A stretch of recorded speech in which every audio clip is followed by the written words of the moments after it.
Sure, it's tough being the United Nations. Trying to accommodate every country in the world can make you do some pretty weird things.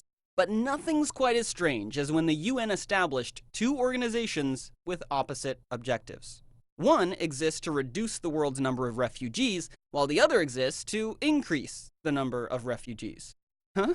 Yeah, strange, right? This is the story of how that happened and how we are all a part of it. The first organization is the UNHCR, which has served tens of millions of refugees, helping them earn citizenship, become self-reliant, and rebuild their lives. The second organization is called UNRWA. UNRWA has been achieving their goal of refugee expansion, increasing the number of Palestinian refugees from 700,000 in 1948 to over 5 million today. How, you ask, can an organization exist to expand the number of refugees? Well, let's take a look back.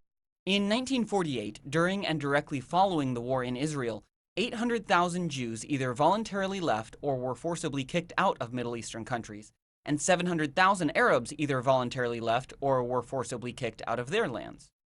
It was a tragedy for both groups, but these two groups with the same problem went down two very different paths. The new state of Israel absorbed all 800,000 Jews and helped them reestablish their lives. Within a couple of years, none of the Jews were considered refugees. In contrast, the Arab League instructed all Arab nations to deny citizenship to the Palestinians in order to protect their right of return. This created a humanitarian crisis for the Palestinian refugees, so the UN stepped in to help. But the Arab countries then blocked the UN from helping the Palestinians resettle. What was the UN to do with these 700,000 Palestinians? In order to appease the Arab countries, the UN formed UNRWA.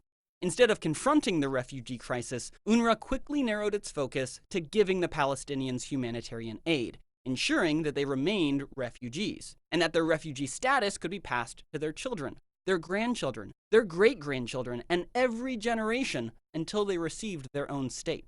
So that's how UNRWA makes more refugees, and today there are now 5 million refugees, a number that will continue to grow. But that number doesn't tell what this has done to the descendants of those refugees in the Arab countries they try to survive in. In Egypt, they're treated as illegal aliens, devoid of any rights. In Lebanon, they're barred from 73 job categories, including medicine, law, and engineering. They cannot become citizens, cannot own land, and 53% are still living in camps, where they're even denied tools to repair their houses. Meanwhile, 95% of the Palestinian refugees in Syria depend on humanitarian aid to live, and now that aid isn't reaching them, many are dying of starvation. So how can we help Palestinian refugees move on with their lives? The answer is simple. If you are a taxpayer in the US or Europe, you and I are the largest funding source for UNRWA, and that makes us part of the story. Our countries must either demand that it redefine its mission and advance refugee settlement in their countries of residence, or dissolve UNRWA and give UNHCR responsibility for Palestinians. History tells us that whenever we put land over people, we end up with a graveyard.